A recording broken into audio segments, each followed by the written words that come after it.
এ ভাই, আপনারা ঠিক করে কাজ করেন, কন্ট্রাক্টর আসলে কিন্তু রাগারাগি করবে। জি স্যার, কোনো সমস্যা নেই।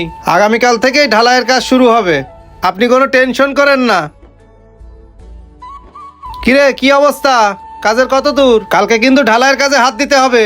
জি কন্ট্রাক্টর সাহেব, কাজে কোনো সমস্যা নাই, আপনি কালকে থেকেই ঢালাইয়ের কাজ শুরু করতে পারবেন। হ্যাঁ হ্যাঁ, ঠিক মতো কাজ কর। কালকে থেকে কিন্তু ঢালাইয়ের কাজ শুরু করতে হবে, তা না হলে মালিক রাগ করবে। আচ্ছা কন্ট্রাক্টর সাহেব, আপনি কোনো চিন্তা করেন না, কালকের থেকেই কাজ শুরু করতে পারবেন। হ্যাঁ, কালকে থেকে যেন ঢালাইয়ের কাজ ঠিক মতো করতে পারি, সেই দিকেই খেয়াল রাখিস। থাক, গেলাম। আচ্ছা ঠিক আছে। কেন যে বিয়েটা করতে গেছিলাম, বউয়ের শখ পূরণ করতে যে কাজ করতে করতে জীবনটা শেষ।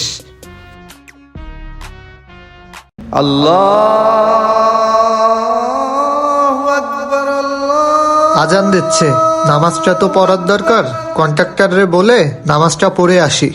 কন্ট্রাক্টর সাহেব, আজান দিচ্ছে, নামাজ পড়ে আসি। আরে 10 মিনিটের কাজ আছে, ওইটা শেষ করে তারপরে যাইস, এখন যাস নে। কন্ট্রাক্টর সাহেব, আজান হয়ে গেছে, এখন না গেলে জামাত পাবো না। আগে নামাজটা পড়ে আসি, তারপর বাকি কাজ করছি। 10 মিনিটের কাজ আগে শেষ কর, তারপরে যা একা একা নামাজ পড়িস। কন্ট্রাক্টর সাহেব, 10 মিনিটের কাজ থাক বা 20 মিনিটের কাজ থাক, আগে নামাজ পড়ে আসবো, তারপরে কাজ করব, নইলে কাজ করব না। তোরে যে বললাম কাজটা শেষ করে তারপরে যা, কথার তো কোনো মূল্যই দিলি না। আমার কথা না শুনে নামাজে যাচ্ছিস না, যা, একবারেই যা। বুঝি না মনে হয় কাজে ফাঁকি দেওয়ার জন্য নামাজের অজুহাত দিচ্ছিস। তোর আর কাজ করা লাগবে না, কালকে তোর আশা লাগবে না। আচ্ছা কন্ট্রাক্টর সাহেব, ঠিক আছে, একবারেই যাচ্ছি। একটা কথা মনে রেখেন, রিজিকের মালিক আল্লাহ। আপনি এখান থেকে বাদ দিচ্ছেন, আল্লাহ ঠিকই আমার রিজিকের ব্যবস্থা করে দেবে, থাকেন। যা যা যা, জোন দিয়ে খাইস আবার রাজার ভাব দেখাইস। ভাত ছিটালি কাকের অভাব হয় না। যা যা, বেরো। যখন পেটে ভাত জুটবে না তখন আমার কাছেই আশা লাগবে না। আইসে যত সব।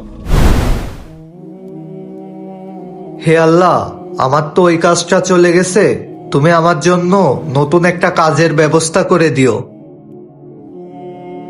আল্লাহ, 3টে কাজ একসাথে নিলাম, এখন কি করি? মিস্ত্রি কোন জায়গা পাবো? আরে ওইটা তাহাজ্জুদের মতো লাগছে। তাহাজ্জুদ, দাঁড়া। জি ভাই, বলেন। শোন না, আমি অনেক বড় একটা বিপদে পড়ছি, তোর আমার একটা উপকার করা লাগবে ভাই। কি উপকার ভাই? শোন না ভাই, আমি অনেক বড় একটা বিপদে পড়ছি। আমি 3টা কাজ একসাথে নিয়ে ফেলছি, এখন আমি তো মিস্ত্রি পাচ্ছি না। কাজগুলো সম্পূর্ণ না করতে পারলে আমি খুব লজ্জায় পড়ে যাব, এরপর আমাকে আর কেউ কাজ দিবে না। রে, তুই কামাল কন্ট্রাক্টরের সাথে কাজ করিস জানি ভাই, কিন্তু আমার কাজটা একটু সময় করে উঠাই দে না ভাই। তুই তো ভালো মিস্ত্রি, তুই একটু সময় করে আমার কাজটা করে দে না, তাহলে আমার অনেক উপকার হবে। আচ্ছা ভাই, ঠিক আছে, আমি কালকে থেকে আপনার কাজে আসবানে, আর আপনার কাজটা ভালোভাবে করে দিবানে।